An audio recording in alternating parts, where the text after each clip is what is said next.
Hey, Joe here talking about the Studio Live. I should have done this video earlier in the series, but I think it still fits here, so stick with me.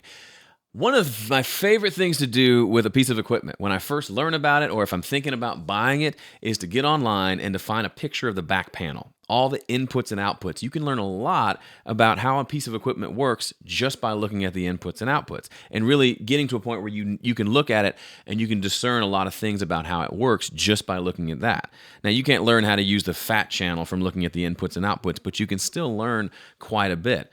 Since I've owned the StudioLive 24 Classic, the original, and now the Series 3, I've had a chance to compare and contrast the two, and I want to show you a few things about the StudioLive Series 3 that you need to know. Could be considered pros, could be considered cons. It's up to you to figure it out, but I'll show you a couple and how they're different from the last one and what that has meant for me in my studio. So let's take a look. Here in front of you, you see this is the original StudioLive 24. Pretty simple layout, and they used all the real estate on the back of this sucker. So one of the things I liked about this one, as you can see, it's 24 inputs, 22 across the top, and then 2 more right here. And every single input has a microphone input, a line input, and an insert, which means I could plug a microphone into here, I could plug the output of a preamp into this channel, or I could use an insert. Now, I'm not worried about inserts, I don't use those, but I do use mic and line inputs quite a lot. As I've mentioned before, I've got external preamps, and sometimes I like to run, and those need to be run to a line input, whereas if I'm just going straight into the preamp on the board, I need to use the mic input. It's also got the Talkback Input, which feeds into the Talkback button that we talked about in a previous video. Got main outputs left and right, and a mono output, which is good for subwoofers, not really super helpful in the studio. And then it's got main outputs, control room outputs, tape inputs and outputs, aux inputs, subgroup outputs, and then a bunch of auxiliary outputs. Just so you know, well, we'll talk about it on the other one. That's the old one, okay? Ran off a Firewire 400, old school, actually had a digital output, which I used to use. I don't use it anymore because it's not on the new one. And it had a bunch of actual direct outputs on it, so you could just run this off to something else, almost like a splitter snake, which was super cool. But that doesn't matter because that mixer's not around anymore. Here's the new one, the StudioLive 24, and I'm going to show you the stuff that's important to me.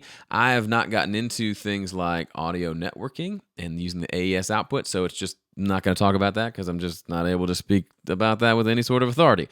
But I will tell you some of the things that I like and dislike about this. It's a lower form factor, which is interesting. It just seems a lot, when you compare the two, seems like there's just a lot less real estate used, which doesn't really matter to me and actually ends up being kind of weird. The main problem I have with this is if you look at the inputs, so channels, it's still 24 mic inputs. You can see we got 1 through 12 right here and then 13 through 24 here. For reasons, I'm assuming that it related to just getting the number of inputs and outputs they wanted and maximizing real estate and maybe helping on cost. They took away all the extras that we had on the other one. Remember how the StudioLive, the original, had line inputs and inserts on every channel? That is not the case on the StudioLive. Is that a huge deal breaker? Well, it depends on your setup, but it might be. For me, it's not a huge deal, but it just made it a little more inconvenient and I had to figure out a way to work around that. So the main thing is channels 1 through 12 are microphones only. I cannot plug a external preamp into them. I mean, I could, but it's not good practice to run a line level signal into a mic input. Channels 13 through 24 are line inputs. Lucky for me, I only have four channels of external preamps, and then I've got a couple of different stereo things that I need line inputs for, like my 11 rack and my main stage rig. So really all I need is maybe 8 line inputs. So I'm fine. I just have to run my line inputs to channels 13 through 24. That's where my line inputs have to come in. And that was a problem at first because I realized, well, what if I wanted my nice preamps to come in channels 1 through 4? I can't do that. But because we can rearrange on our user layer, and we can put any of these inputs on any fader that we want, suddenly it's not a moot point at all. Like I said, it almost acts like a virtual patch bay. If you're used to using inserts on your mixer to go into hardware gear, you don't have those at all, which may be a bummer for you. I never use them, so it doesn't bother me. Plus, the new fat channel stuff kind of acts like an insert. You got a couple different preamps or a couple different EQs and compressors to use, which makes it a little more palatable. Now, what is pretty cool about this, and it gives you lots of options, is you have tons of outputs available to you. You've got 8 XLR line outputs, and then 8 TRS or quarter-inch outputs, all balanced. That's pretty cool. So I use outputs 15 and 16 to feed my headphone amp. I mean, you can see you could feed all sorts of stuff. If you wanted to use a summing amp and feed everything into that, you've got lots of outputs for that. You just got lots and lots and lots of options. If you want to send separate headphone mixes, you can do it. You just have to run out of these outputs into a headphone amp. If you want to send separate signals off for broadcast and streaming and all that stuff, you've just got so many connections here, which is super cool. Not super helpful in the studio, but it's neat to have. Monitor output, this is what I plug my monitors into. Auxiliary inputs, just a couple of extra quarter-inch. This is the same as the last one, and you've still got RCA tape in and tape out.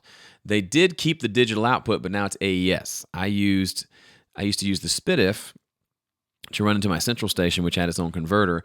Now it's AES, and so I'd have to convert that, and I just don't bother, so I just use the normal monitor output. So those are the differences. You can learn a lot about this. If you've got 20 channels of rack mount preamps that you want to use on a regular basis, or 20 channels of outboard gear that need to come in and line input into your mixer, not an easy way to do that. One way you can get a few extra inputs is to use these auxiliary inputs.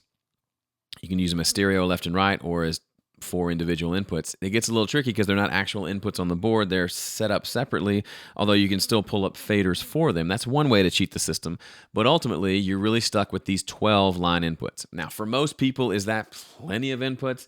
Yes, absolutely. You probably don't need more than that. But for the people who've got the big racks of gear and they spent the money, this might not be the best solution because you only have 12 line inputs, although you have a total of 24 recordable analog channels.